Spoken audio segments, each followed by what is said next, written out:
Good evening. We have a special edition of Timberwolves coverage today. We have Ramon live from Target Center after another loss by the Timberwolves, fourth straight to be precise, losing to the Sacramento Kings 115 to 104 in a doozy of a game. I don't know what happened, Ramon. I know the first half was a little rough. The third quarter, they came out and played outstanding. They had defensive energy. They were amped up.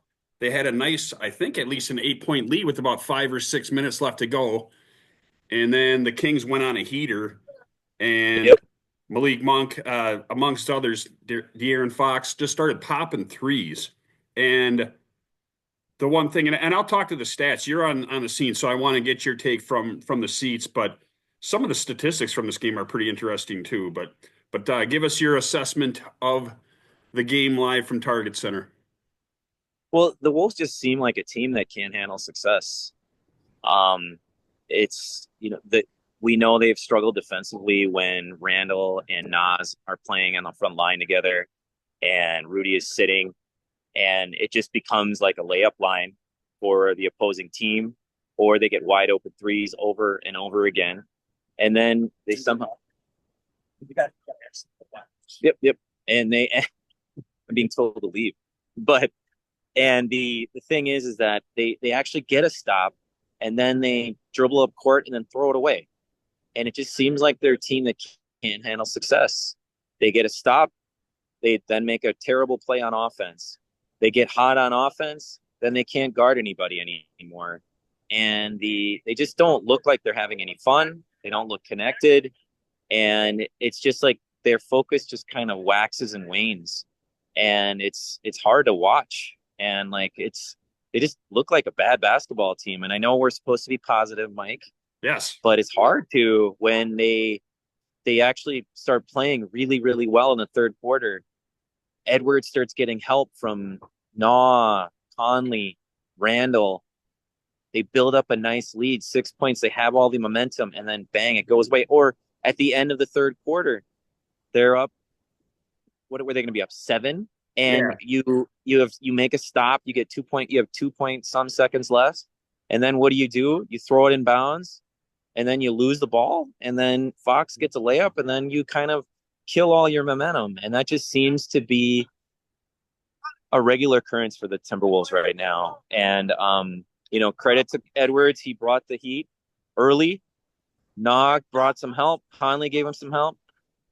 All right, we're being asked to leave, Mike. You want to do So, this walk-in, Ramon? I'm fine. Let's do it. all right, let's do it. Let's do it. Yeah. I But just suppose I I can suppose only go after for a that 52 hit. atrocity, the employees there want to get home too. Yes, sir. It is the holiday, the night before the holiday. Um, but yeah, just a couple of things that really suck about this loss. Sabonis got in foul trouble, so I mean he was shooting very well. Let's be honest, he doesn't play defense horribly well, but they had him sitting there in a good portion of the fourth quarter. But what was glaring to me, aside from some of the obvious that you pointed out, is Yep. they got outboarded on they got out rebounded offensively 12-4. And to me that was a big difference in the game. And then Jaden and Nah got in foul trouble in the first half. Jaden had 0 points. But ironically, as bad as his game was, he had the best plus minus, a +2 of anybody. It's Really? crazy. Yeah, when you look at the box score, you'll be mesmerized by some of the numbers. I mean, it was good to see Conley back. He caught heat in the second half with some threes, but he was a team worst neg 11. So yeah, I mean, you look at the box score. Nah had a great game, and once again, DiVincenzo can't hit the side of a frickin' barn right now. But um, Yeah, I they're mean, not they're not they're not going to cuff you, are they, Ramon? no, they're leaving us be for now. I'm stopping in the concourse here and we can keep Oh, the there you go. conversation. But I heard you talking about McDaniels, and I think his defense was pretty good tonight, although in foul trouble. But he's making what $27 million a year, and he just can't consistently hit an open shot. And I think that was another issue too, is when they were seemingly building up that lead. Some of those guys needed to hit some open shots down the stretch, and Daniels got a great look. He missed.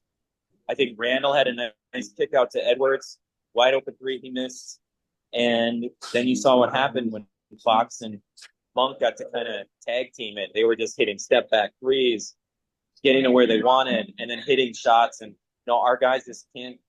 Our role players just don't seem to be able to consistently hit open shots. McDaniels and unfortunately Naz Reid wasn't shooting well tonight either. No. So it's tough.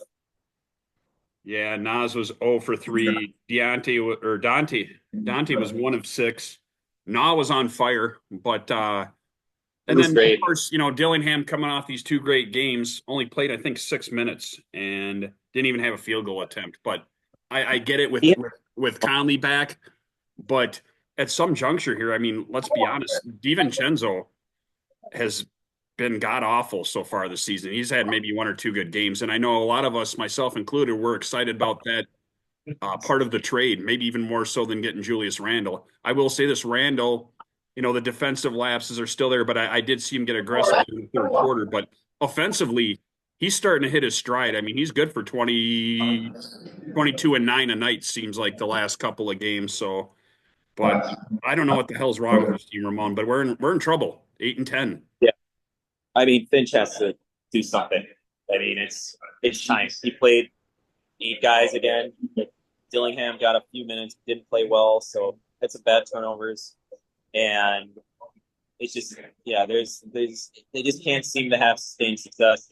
One part of the ball game, part of their game is going well. They can't do it in all aspects of the game right now. So it's tough to watch, and we're waiting, we're trying to be patient, but it's getting harder and harder. And the Boo Birds are coming out pretty hard, man. Yeah. They were booing them in the first half. They started booing them. All right, we're being asked to leave, Mike. All right, Ramon, I appreciate you checking in from the Target Center. We will be in touch soon. Okay. I'll get a hold of you. Hopefully we'll see you this weekend for some live coverage and whatnot. So have a great Thanksgiving, buddy. I will get a hold of you soon. Thanks for having me. Take care. All right, take care.